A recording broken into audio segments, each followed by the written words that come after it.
The people of Bohros know them very well. For more than 2 years, this town in the Diyala province was overrun by the fighters of Al-Qaeda in Iraq. Ahmed was walking to his office when several men kidnapped him. They would insult us. They wanted to scare me and would threaten to cut my throat. I was blindfolded and put in a dark, damp cell. I'm diabetic, and they wouldn't give me my medicine. Gangrene started spreading from his toes up. His leg was amputated after his release. He blames his loss on Al-Qaeda.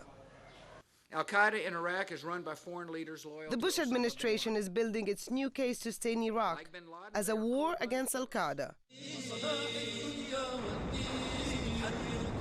However, it's not the largest group fighting today, nor is it the one that carries most attacks. Only 15% in the first half of 2007, according to the US military. But it's behind the vast majority of devastating car bombs and suicide attacks which fuel the sectarian war. The first leader was Jordanian-born Abu Musab al-Zarqawi. For 2 years after the invasion in 2003, he was part of another group, Tawheed wal-Jihad. They became quickly notorious through videos showing the beheadings of foreigners and members of the Iraqi security forces. Zarqawi himself appeared on the first video, carrying out the grisly task. But the extent of the brutality cost him his membership and his alienation by other Sunni groups.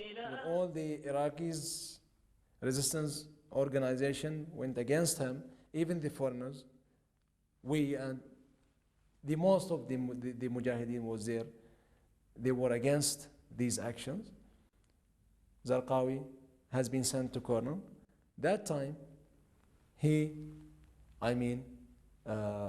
decided to build up his own organization, Tanzim Al-Qaeda fi Bilad al-Rafidain. It was 2005. Zarqawi publicly declared in an audio tape his allegiance to Al-Qaeda. Its main stronghold was Fallujah, and from there it spread to the rest of Al-Anbar province.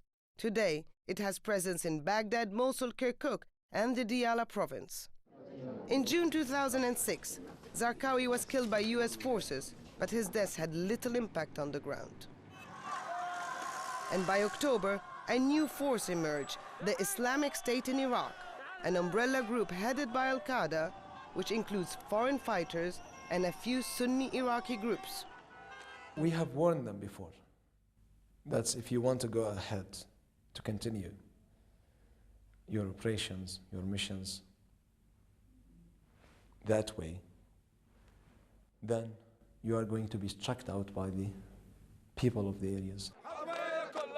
At the start of 2007, the Islamic State was finally chased from its stronghold of Al-Anbar by a wave of popular anger that reached other Sunni areas in Baghdad, Tikrit, and the Diyala province. People in Bohros are just recovering from the days of Al-Qaeda rule. All the residents here were against them. They are not Muslims. Who are they to tell us what is right or wrong? Today, Al-Qaeda in Iraq counts very few allies on the ground. Its strength is in knowing where and when to hit and drag more people into the sectarian war. Hoda Abdel Hamid, Al Jazeera.